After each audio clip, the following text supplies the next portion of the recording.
dan 43%. Yang membuat saya kaget adalah di dalam temuan survei ini juga termasuk dengan isu asing dan ASEAN, dan itu kaitannya dengan Kementerian Investasi. Tapi tadi saya sudah jelaskan secara gamblang bahwa 54% investasi kita adalah PMA dan 46% adalah PMDN.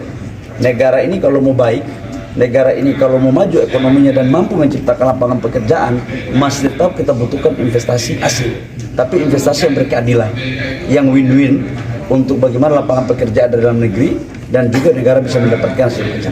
Jadi ini ada hubungannya dengan IKN? Untuk investasi ini ada hubungannya dengan IKN nanti? Tadi nggak kita bicara spesifik IKN, karena ini tema polarisasi. Dan peningkatan investasi di tahun politik, kan ya, polarisasi itu juga berbahaya. Tadi saya katakan bahwa polarisasi ini akan memberikan dampak pada stabilitas politik yang kurang stabil. Saya menyarankan bahwa pemilu sudah diagendakan 2024 dan karena itu stabilitas politik sebagai syarat mutlak untuk bagaimana pertumbuhan investasi kita bisa tercapai. Tadi juga saya sampaikan teman-teman, perbedaan itu kan rahmat dalam Islam. Saya kebetulan dari Papua. Kami di Papua itu khususnya di kampung saya di Fakfak itu dalam satu keluarga itu ada Katolik, ada Protestan, ada Islam. Itu biasa-biasa aja. Bahkan rumah saya di Fakfak itu di sampingnya itu gereja. Perbedaan ini harus kita hargai karena itu sudah ada sejak kita lahir. Tapi bagaimana memanage perbedaan itu? Tidak perlu kita mengolok-olok satu dengan yang lain. Perbedaan ini tidak hanya pada konteks kultur, tapi juga dalam ekonomi. Islam katakanlah mayoritas, tapi ekonominya kan tidak sebaik saudara-saudara kita saudara-saudara kami yang ada di agama yang lain atau etnis yang lain.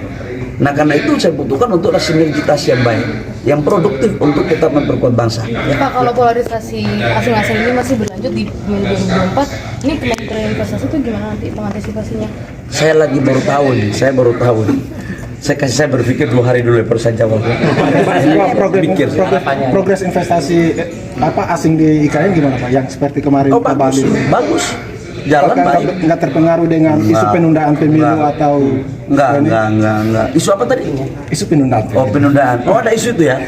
Justru kalau investor mungkin itu bisa berpengaruh baik gitu ya. Tapi saya tidak berbicara tentang isu itu ya. Saya pemerintah nggak boleh ya. Pak, tanggapan Megawati kemarin berkumpul dengan Jokowi, ada tanggapan nggak Pak? Belum tahu saya. Belum tahu. Nanti saya kalau dapat Bapak Presiden, saya tanya. Bisa nggak pernah ditanya? Harapannya negara investasi nanti ke depan siapa aja yang mau di? Gimana? Investasi PME yang Bapak maksud, negara mana aja yang kita? Yang tadi saya sudah paparkan di slide itu ya. Harapannya Pak, harapannya agar supaya rakyat tidak